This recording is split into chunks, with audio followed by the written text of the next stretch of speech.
Magandang araw kaibigan. Welcome ulit sa Pinoy Recaps.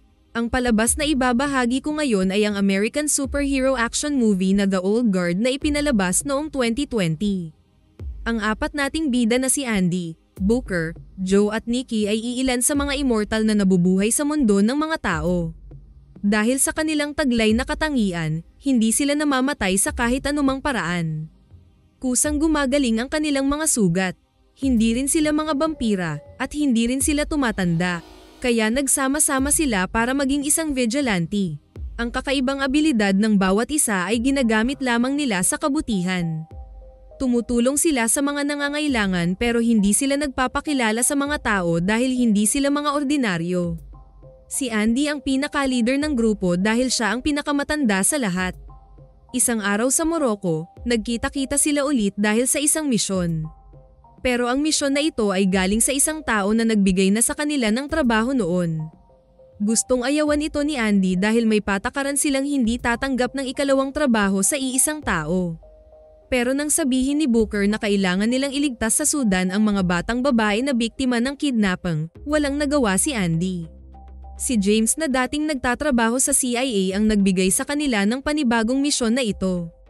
Nang pumasok na si Andy at Booker sa hotel, napanood ng babae sa TV sa may lobby ang mga kaguluhang nangyayari sa ibang bansa. At napansin niyang nakasama siya sa pictures ng turista sa may likod niya. Kaya nag-offer siya sa mga ito na kukuhanan sila ng pictures pero ang totoo. Dinlet niya ang picture na nakasama siya. Dahil sa kakaiba nilang abilidad, ayaw nilang mag-iwan ng kung anong bakas saan man sila magpunta. Nagdalawang isip si Andy sa bago nilang misyon. Pero sinabihan siya ni Nikki na ito na ang trabaho nila ang tumulong. Pero sabi ng babae, dahil sa mga nangyayari sa iba't ibang parte ng mundo, hindi umano sila nakakatulong. Kaya bago sumang-ayon si Andy sa bagong trabaho, kinausap muna nila si James. Umalis na ito sa CIA dahil sa pagkamatay ng asawa nito. Nanghihingi ang Sudan ng tulong sa Amerika pero wala umanong tulong na ibibigay ang US. Pero gustong tumulong ng CIA kaya kinontak nila si James dahil ang lalaki ang may contact sa grupo ni Andy. Dahil sa awa ni Andy sa mga bata, tinanggap nila ang bagong trabaho. Pinuntahan nila ang kampo ng mga kidnappers sa Sudan. Pero pagkapasok nila sa kinaroroonan ng mga bata, walang katao-tao dito. Huli na nang maisip ni Andy na setup lang pala ang pagkapunta nila doon. Biglang nagsilabasan ang mga armadong tao sa paligid at pinagbabaril silang apat. Inubos talaga nila ang magazine ng kanilang baril. Akala ng mga ito, tapos na ang kanilang trabaho. Ngunit ilang saglit pa, unti-unti nang naghilom ang mga sugat ng bawat isa. Isa-isang lumabas sa mga katawan nila ang mga balang tumama sa mga ito. At hindi namamalayan ng mga kalaban ang dahan-daang pagtayo ng mga immortal na mercenaries. Maya-maya pa ay sila naman ang bumulagta. Matapos nilang mapaslang ang mga bumaril sa kanila, sinabi ni Andy na walang mga batang babae dahil set up lang sila. Nakita niya ang mga CCTV sa paligid. Nilapitan niya ang isa sa mga ito at hinampes ng kanyang espada. Pinanood ulit ni James ang video nila Andy. Maya-maya may tinawagan na ito. Pagkatapos ng nangyari, sinabi ni Andy na hahanapin nila si James. Dahil alam nito kung sino sila at kung ano silang apat. Pagkatapos may libing ang kanilang kagamitan, umalis na sila sa lugar. Isang araw sa Afghanistan, habang pumasok sa isang villa ang mga babaeng Marine, nakabarilan nila ang lalaking nasa listahan ng Most Wanted. Habang sinusubukan nilang tulungan, may hawak pala itong kutsilyo. Bigla nitong ginilitan sa leeg ang Marine. At sa laki ng sugat nito sa leeg, binawian agad ito ng buhay. Habang nasa loob sila ng isang train, parehas silang napabalikwas sa iisang panaginip. Napanaginipan nila pareho si Nile ang babaeng Marine na nasa Afghanistan. Nagulat silang lahat na pagkalipas ng 200 years, madagdagan sila ng isa. Sa ganitong paraan silang nagkakilala. Napapanaginipan nila ang kanilang mga bagong silang na kauri. Alam nila parehas kung gaano kahirap maging isang kauri nila sa umpisa. Kaya nagdesisyon si Andy na siya ang kukuha kay Nile at dumiretso na silang tatlo sa France. Nang mga oras ding iyon, sabay din silang napanaginipan ni Nile. Bigla ding napabangon ang Marine nang makita niya ang apat sa kanyang panaginip. Akala ng babae patay na siya. Nalilito ang kasamahan ni Niall sa nangyayari sa kanya dahil namatay ito habang hawak-hawak siya sa leeg. Isang araw, ipinakita ni James ang video ng pag-ambush ng 4 na immortals kay Merrick, ang may-ari ng isang malaking laboratory ng gamot sa London. Naging interesado ito sa mga immortals. Sinabihan ni Merrick si James na kailangan niyang mahuli ang 4 bago pa ito mapunta sa mga kalaban niya sa negosyo. At para mapag-aralan nila ang mga immortals na ito. Pero sagot ni James na mahihirapan sila dahil hindi ito mga ordinaryong tao. Pero matigas si Merrick, kaya tutulungan si James ng mga tauhan ng negosyante. Habang nasa gym si Niall, sinabihan siya ng kanyang senior officer na kailangan niyang pumunta ng Germany para matest siya ulit kung ano talaga nangyari sa kanya. Binalik din sa kanya ang kanyang name tag dahil akala nila wala na siya. Pagpasok ni Niall sa kanyang tent, pinagtitinginan siya ng kanyang mga kasama. Nakaramdam siya ng pagkadismaya nang makita niya na nakaimpake na pala ang kanyang mga gamit. Kinuha lang niya ang kanyang cellphone at lumabas ng tent. Habang nakikinig ng music si Niall, nilapitan siya ng 2 sundalo para magdala sa kanya sa airport. Pero dumating din si Andy at mabilis niyang napatulog ang 3. Ilang saglit pa, nagising si Niall sa likod ng tumatakbong sasakyan. Tumalon siya dito pero nang makita ni Andy ang ginawa niya, huminto ito at lumapit sa kanya. Kaya tatakbo na sana siya pero walang pag-alinlangang binaril siya nito sa ulo. Mabagal ang recovery ng mga baguhang immortal. Nang magising na siya, sabi ni Andy sa kanya na alam nitong marami siyang katanungan kaya kung gusto niya ng sagot, bumalik na ito sa sasakyan. Ngunit bago nangyari yun, bigla niyang sinaksak si Andy sa balikat. Pero napanganga siya nang binaliwala lang ito ng leader at bumalik na sa sasakyan. Walang nagawa si Niall kundi sumunod na rin. Ilang saglit pa, sumakay sa isang maliit na eroplano ang 2 babae papuntang Paris. Nagtanong si Niall kung bakit ito nangyari sa kanya, ngunit hindi rin pala alam ni Andy ang kasagutan. Maya-maya pa ay naglaban na naman sila dahil ayaw ni Niall pumunta ng Paris. Kaya pinagbigyan na lang ito ni Andy hanggang magkabali-bali na ang mga buto ng kasama. Nang magkita-kita na silang lahat, dito na nalaman ni Niall kung sino si Andy at si Booker umano ang pinakahuling nadagdag sa kanilang grupo noong 18th century pa. Nalaman din niya na matitigil lang nilang mapanaginipan ang bawat isa hanggang magkikita na sila. Dagdag ni Andy na may katapusan din umano sila pero hindi lang nila alam kung kailan, saan at kung paano. Dahil isa umano sa kasamahan nilang immortal noon ay namatay ngunit wala silang alam paano nangyari.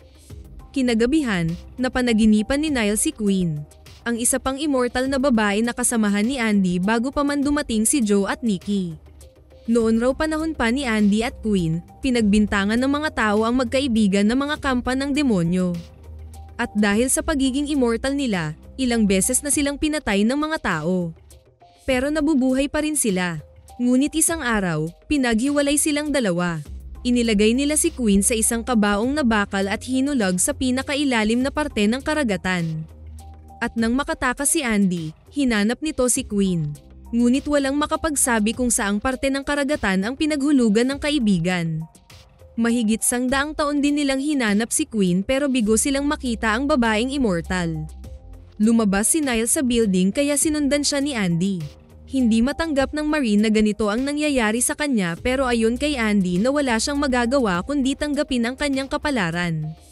Nang bigla silang binulabog ng malakas na pagsabog galing sa loob. Pagpasok nila, Warwick ang tiyan ni Booker at hindi na nila nakita ang 2 kasama, si Joe at Nikki. Dahil dito, naisip ni Andy na si James ang nasa likod ng lahat ng ito. At nasa plano umano ng lalaki na hulihin silang lahat. Kaya habang nagpapagaling si Booker, lumabas na si Andy. Sigurado umanong babalikan pa sila ng mga kalaban. Maya-maya pa ay nakita na niya ang pagpasok ng ilang armadong lalaki. Hindi na siya nag-aksaya ng oras, tinamban niya lahat, saka mabilis na silang tumakas. Nang makita ni James na walang silbi ang kanyang mga tauhan, umalis na rin sila sa lugar.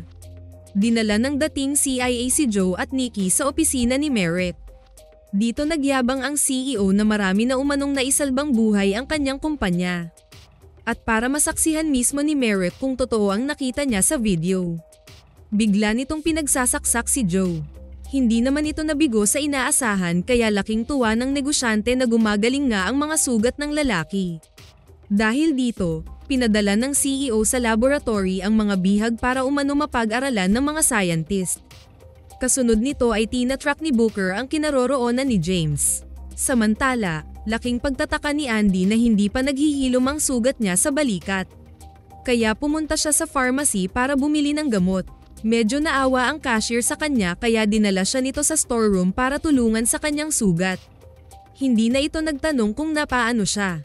Sabi lang ng cashier na bukas makalawa siya naman umano ang magbibigay ng tulong sa iba.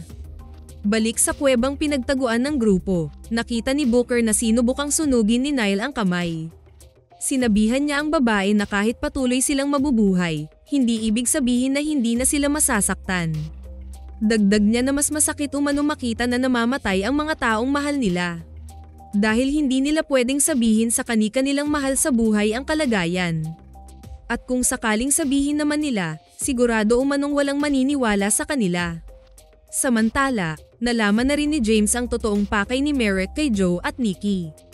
Kahit pa umano makakuha na ng tissue samples ang CEO, hindi na nito pakakawalan ang mga immortal. Ang usapan nila ay para lang sa science pero naging gahaman na si Merrick, gusto na nitong pagkakitaan ang mga bihag. Ilang oras ang nakalipas, natagpuan din nila kung saan si James kaya pinuntahan kaagad nila ito. Pagdating nila sa pamamahay ng ex-agent, binigay ni Booker ang isang baril kay Andy at umalis na ito. Nag-abot din siya ng baril kay Niall pero hindi ito tinanggap ng babae. Dahil ayaw pa rin nitong matanggap ang nangyayari dito. Na gusto pa nitong maging normal, makasama ang pamilya at ayaw din nitong pumatay. Ngunit sagot niya dito na wala na silang mapagpipilian. Hindi rin umano nila Jean Austen maging immortal, ngunit walang nakakaalam bakit ito ang binigay ng tadhana sa kanila. Kalaunan ay hinayaan na lang ni Andy si Niall sa kagustuhan nitong umalis. Pero bago sila naghiwalay, binigay niya dito ang baril na inabot ni Booker kanina. Nagdesisyon na rin si Niall na umalis. Ngunit tumigil siya sa di kalayuan para tingnan ang bag niya sa likod. Nang i-check niya ang baril na binigay ni Andy, wala pala itong bala. Dito niya naalala na ito yung baril na binigay ni Booker kay Andy. Kaya dito niya naisip na tatraidorin ni Booker ang kanilang leader. Pag-akyat ni Andy at Booker sa second floor, nag-aantay na pala ang lalaki sa kanila. Dito nakita ni Andy ang mga gupit-gupit na larawan sa dingding. Ayon kay James na naging interesado ito sa buhay nila simula nang mamatay ang asawa nito sa cancer. Tinanong niya ito kung nasaan si Joe at Nikki pero bago pa makasagot ang dating agent, bigla siyang binaril ni Booker sa likod. At tinalian agad siya ng kasama. Galit na galit siya sa ginawa nito. Sa tagal umano ng kanilang pinagsamahan, ngayon pa ito magtraidor sa kanila. Sagot nito na kung malalaman umano ni Merrick bakit patuloy silang mabubuhay, siguradong malalaman din umano ng CEO paano sila mamamatay. Kagaya umano sa gusto nilang mangyari na magkaroon sila ng katapusan dahil nakakapagod na rin umanong mamuhay sa mundo. Ngunit napaiyak lang si Andy sa narinig, dapat hindi umano sa ganitong paraan.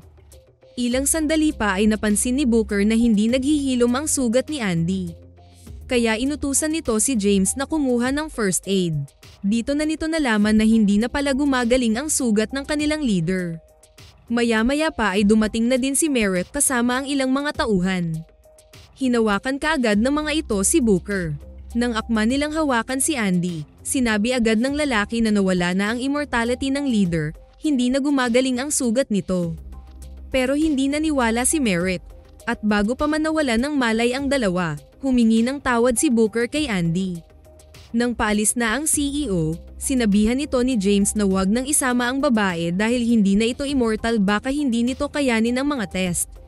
Ngunit sagot lang ni Merrick na gaya din ng CIA, marami umanong nawala sa mundo na hindi nalalaman ng mga tao. Pero iginiit ni James na hindi ganito ang kanilang pinag-usapan ngunit wala na siyang magawa nang sabihin ng negosyante na hindi sila titigil sa research. Saka pinalo siya ng baril sa likod. Ilang minuto ang lumipas, nagising na rin si James saka pa dumating si Niall. Ipinakita niya sa babae ang mga nagawang pagtulong ng grupo ni Andy saan mang parte sa mundo. Kaya naisip ni James na isang regalo ang pagiging immortal para may bahagi ito sa mga tao. Pero dahil pera na ang habol ni Merrick, nagbago na ang isip niya tungkol sa pagtulong nitong mahuli ang mga immortal. At alam na din ng ex-agent na isang bagong immortal si Nile. Nang mag-abot silang apat sa laboratory ni Merrick, galit na galit si Joe kay Booker. Ngunit nakatali ito kaya wala itong nagawa kundi sigawan ang kasama. Kasunod nito ay hinatid ni James ang babae sa building ng CEO. Sinabi nitong nasa 15th floor ang laboratory ng kumpanya. At walang kahirap-hirap na napasok ni Nile ang laboratory dahil sa access card na binigay ng dating agent. Gamit na gamit ang pagiging immortal ng Marine sa mga tauhan ni Merrick. Pagkapasok niya sa lab, pinakawalan kaagad niya si Andy saka binigyan ng baril. Ayaw sana nitong tanggapin pero sabi niya dito na kahit anong mangyari, magkakasama pa rin sila. Sinabi ni Booker na iwan na lang siya pero sinagot siya ni Nile na walang may iwan. Nag-alala si Nikki kay Andy ngunit kailangan umano nilang pigilan si Merrick sa mga plano nito dahil umano ito titigil sa paghahabol sa kanila. Maya-maya pa ay pinaligiran nila si Andy habang sinasagupa ang mga guards. At kahit masakit ang sugat ng leader, hindi ito nagpatinag. Nakipaglaban pa rin ito ng sabayan. Dahil naiwan ni Nile ang sandata ni Andy, pinulot ito ni Merrick at bumalik sa penthouse. Nang malaman nila sa guard na tumatakas na ang CEO, naghiwalay ang grupo. Dito sinabihan ni Andy si Nile na sakto ang pagdating nito sa kanila dahil nawala na ang kanyang immortality. Ang Marine na umano ang maaring magpatuloy sa kanilang layunin sa komunidad. Na nakikita umano niya ang sarili sa bagong kasama. Dagdag ni Andy na iniisip na niya kung paano ang mga huling araw niya sa mundo. Samantala, inaabangan na sila ng mga kalaban sa loob ng penthouse. Ngunit ang hindi alam ng mga ito, sa bintana pala dadaan si Joe. Isang matinding bakbakan ang sumunod na nangyari. Hindi nila napansin si Merrick sa loob ng unit kaya buong akala nila tumatakas na ito. Sinundan ito ng tatlong lalaki pababa ng building. Ngunit nabudal lang pala sila dahil hindi pala umalis ang negosyante. Galit nitong tinutukan ng baril si Andy. Napakamakasarili umano nito sa taglay na katangian. Marami raw sanang mailigtas na buhay ang immortality nito sa pamamagitan ng research ng kumpanya. Pero naisahan ito ng dalawa nang magkunwaring barilin ni Nile ang leader. Dito na tinaga ni Andy si Merrick. At nang kalabitin nito ang baril, sinangga ng Marine ang katawan sabay tulak sa CEO sa bintana kaya sabay nahulog ang dalawa. Nagkalasog-lasog ang katawan ni Nile pero ilang sandali lang ay parang hindi naman ito nahulog galing sa 15th floor. Mabilis na silang umalis bago pa man dumating ang mga pulis. Kasunod nito ay pinarusahan nila si Booker ng 100 taon na lumayo muna sa kanila. Sabi ni Booker na hindi na umano siya makikita nito. Sagot lang niya dito na magtiwala lang, saka sila naghiwalay. Lumipas ang mga araw, bumalik sila sa bahay ni James. Inusisa nila ang mga nalikom nitong mga kabutihang nagawa nila sa ang parte man ito ng mundo. Dito sinabihan ni Andy si James na ang ex-agent ang magtatago sa kanila sa mata ng mga tao. Nasimula ngayon, ito na ang magbibigay sa kanila ng misyon para sa ikabubuti ng nakararami. Kaya sabi naman ni James na karangalan umanong tanggapin ang offer ni Andy. Dahil sa kasunduang ito, sambit ni Andy na mag-umpisa na silang magtrabaho. Pagkalipas ng 6 na buwan, sa hindi inaasahang pagkakataon, dumating sa bahay ni Booker si Queen. Sana nagustuhan nyo ang pelikulang ito. Maraming salamat sa inyong panonood. Kita-kits tayo sa susunod na video.